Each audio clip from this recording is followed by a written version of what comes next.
Many ladies ask this question: how do I know this guy is ready? How do I know I can proceed, to take this relationship further? Let's say marriage. Yeah, that's what I'm talking about. And how do I know if this is what I should get into?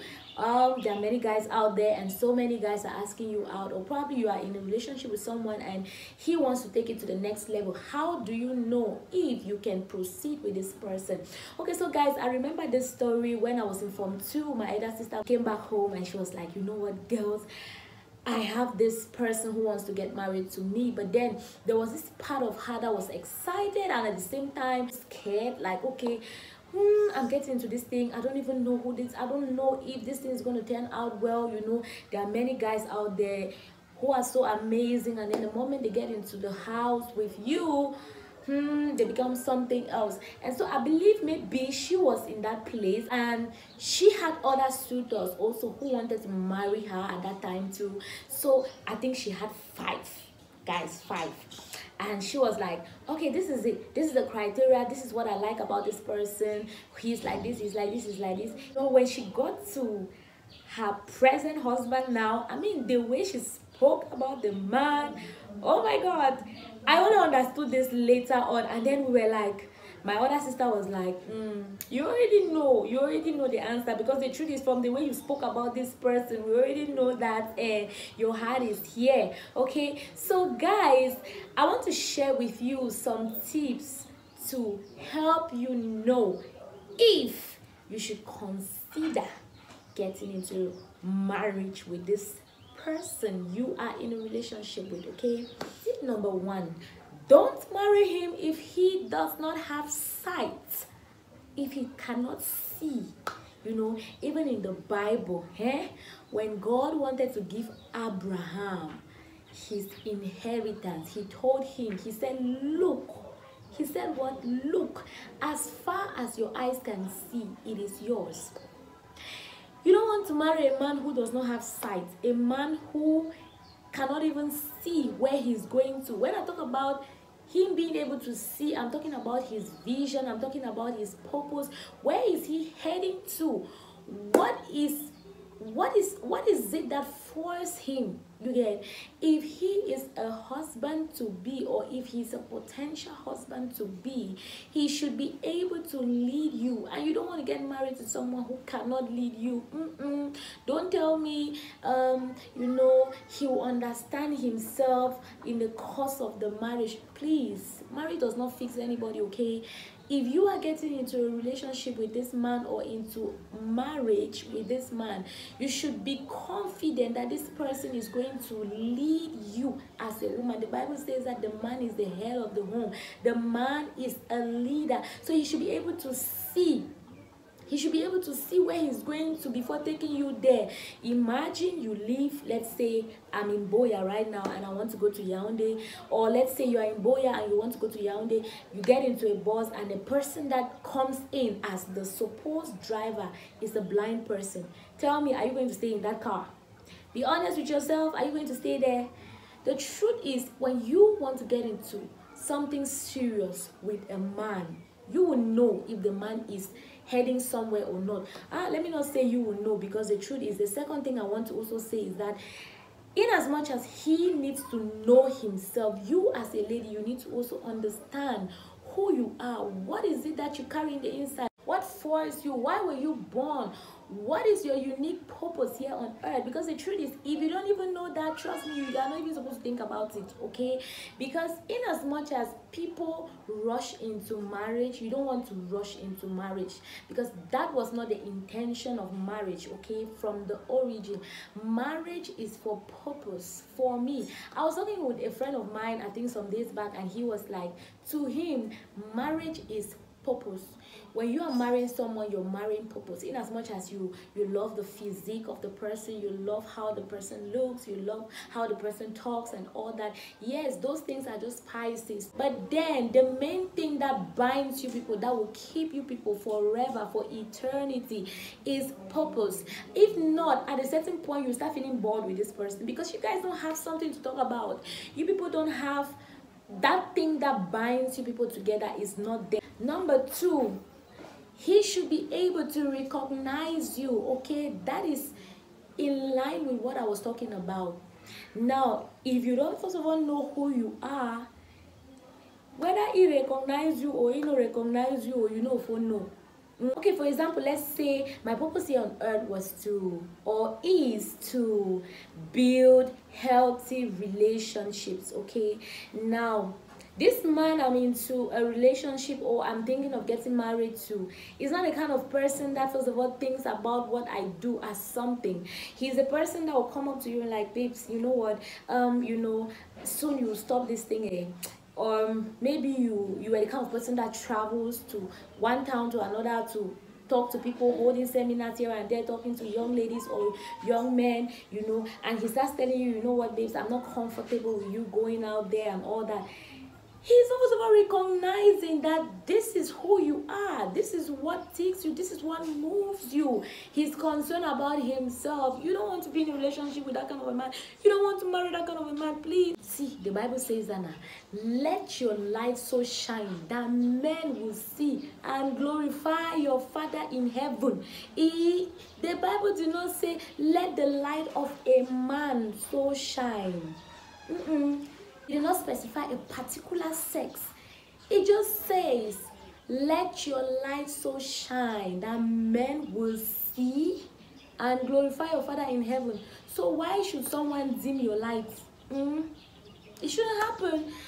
Irrespective of who the person is, if it's a man, please don't dim your wife's light, or your supposed wife to be. So if he's the kind of person that is already trying to cover you when you guys are still in a relationship and not even married, please, what are you doing to yourself? You want to go and die there?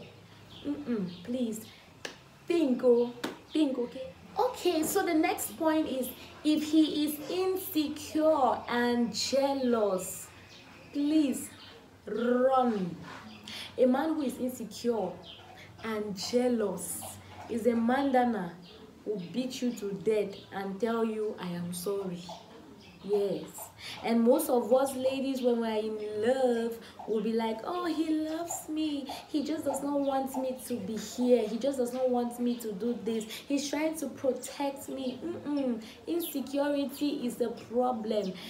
Either sex, be it a man or a woman, if you have insecurity issues, please go and deal with it, okay, before thinking of marriage. Because if you are getting married to someone, you should be free to let that person express the fullness of themselves.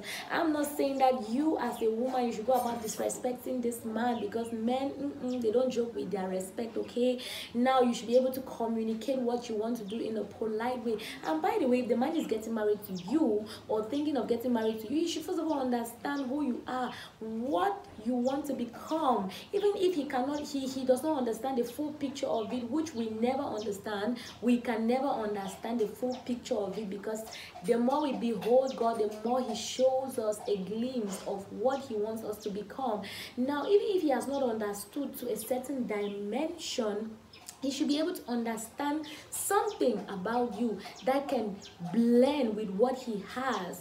That is the side I was talking about in the very first point, okay? So, if he is insecure, trust me, he will not let you travel to Uganda. He will not let you travel to America for purpose. He will not let you do that because he's insecure. It's different when you guys get to sit and talk and plan your lives as a couple. It's different. But when a man is insecure, he just does not want you to do this. You pick a call. Who is calling you? You're going to attend a meeting. He's like, who is that? Who is talking to you? Who is doing? Oh, please. The next point is, if he is a mommy's boy, run. I read a post, I think it was yesterday, it was really so funny, and it said, if he runs to his mama with all your issues, he's a boy and not a man. The Bible says that a man shall leave his father and mother and cleave to his wife. It's not say that a boy shall leave his father and mother. It said a man. So if he is not a man, don't even You want to get married to a boy. You want to get married to someone who runs to his mother for everything. Mama, my girl, my wife did this. Mama, this is what. Oh, no, don't do that. Okay. If he wants to get married, let him grow up and become a man. Yeah, a man is someone who can speak up for himself. A man is someone who cares for his family. He's a protector. He's identity giver. He's provider. So if he's the kind of person who runs to his mother, mommy, give me money for my children, give me money for my wife, give me money for this, give me money for that. Yes, you guys are not yet married, but you can see some of those characteristics when you guys are dating. So please, it's different when a man gets to his mom for, mom, please, I have this project I want to carry out. Okay, please, can you lend me this money? And if he does that, he should be able to pay the money back.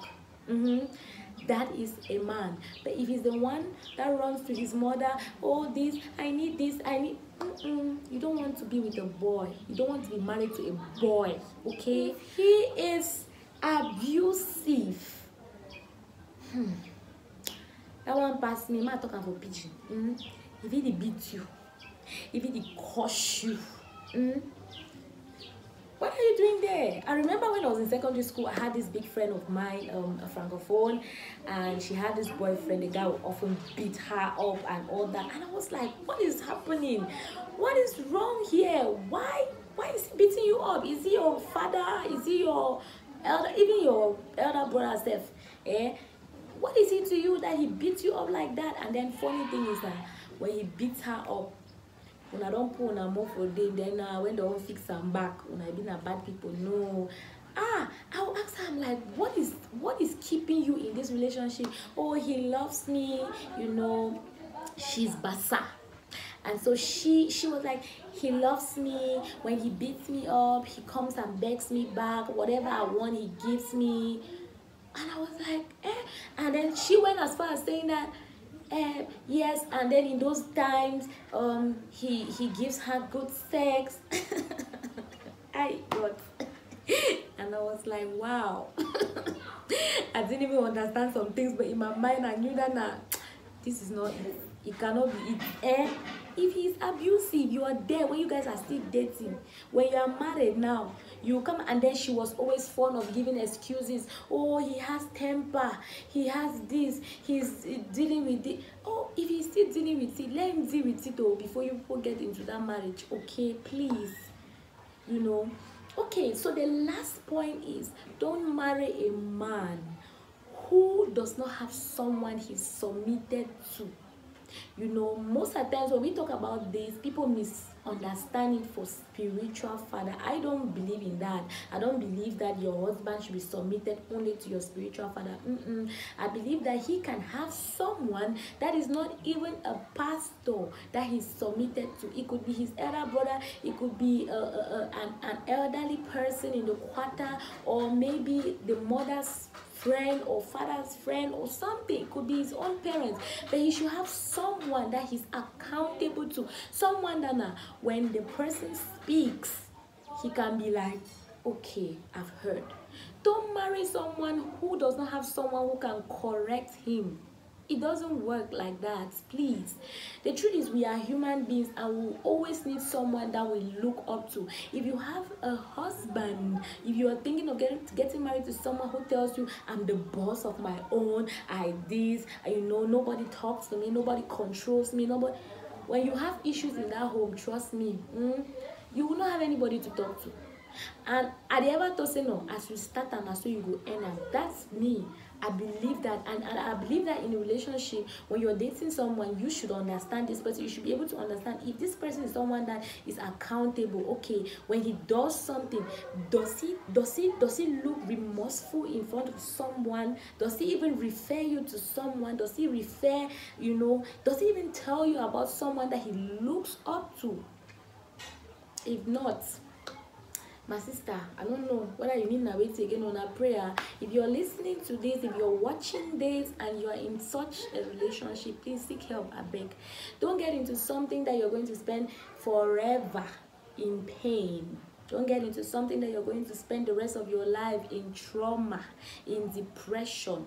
please, it's better to be single and you're happy than to be married and you're in bondage. I don't know, I felt like sharing this with you. I hope it blesses you. Thank you for staying by. Thank you for staying true up until this moment. Love you. See you next time. Bye.